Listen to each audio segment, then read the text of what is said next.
Bonjour à tous et bienvenue sur excelformation.fr, votre formateur Excel de référence. Dans ce nouveau chapitre de notre série de cours dédiés à l'utilisation des dates et des heures dans Excel, nous allons voir comment calculer simplement une durée séparant deux dates. Nous verrons comment exprimer cette durée au choix en jours, en mois ou même en années. Vous trouverez très régulièrement de nouvelles vidéos sur la chaîne, alors pensez à vous abonner pour ne manquer aucune astuce et devenir rapidement un pro d'Excel.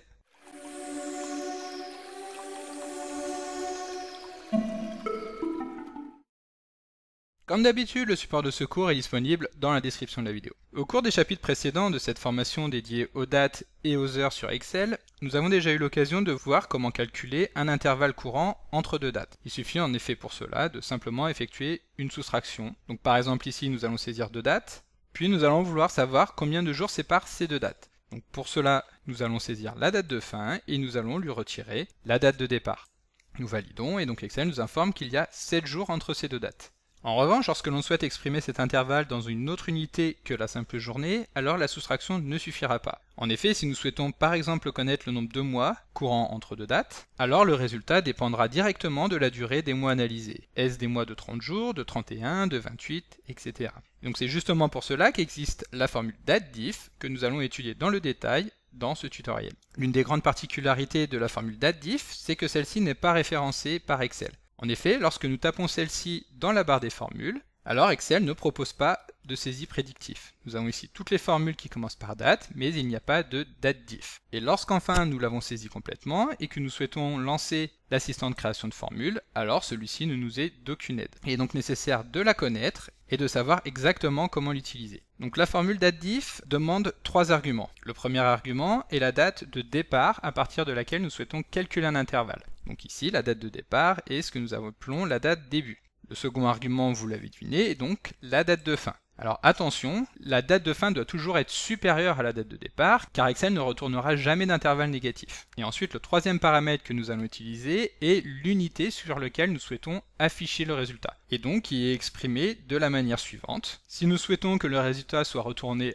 en année, nous saisissons le Y entre guillemets, Y pour year en anglais. Si nous souhaitons récupérer le nombre de mois s'écoulant entre deux dates, nous utilisons le M de months. Et enfin, si nous souhaitons récupérer un nombre de jours, alors dans ce cas-là, nous allons utiliser le D de day. Il existe également 3 autres valeurs possibles pour cet argument, qui est tout d'abord la valeur MD. MD qui va signifier que nous allons vouloir récupérer le nombre de jours en les deux dates, mais en considérant que les mois et les années sont identiques. Donc ici, nous souhaitons par exemple comparer deux dates qui sont pour des mois et des années identiques, mais si à la place du mois de juillet nous avions le mois d'août, le résultat serait exactement le même que si nous restions sur le mois de juillet.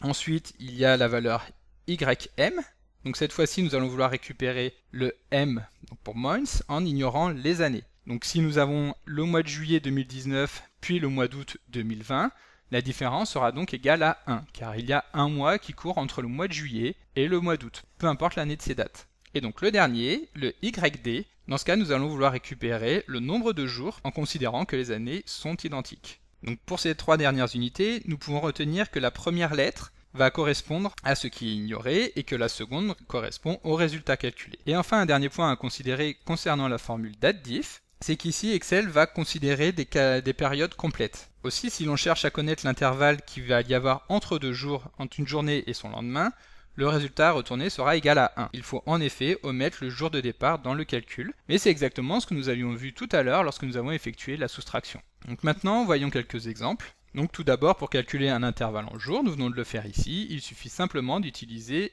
la valeur D pour le troisième paramètre qui est l'unité. Nous allons ici appeler les cellules avec des valeurs absolues, ce qui nous permettra de dupliquer simplement la formule. Pour le nombre de mois, nous récupérons cette formule mais nous changeons le D par un M.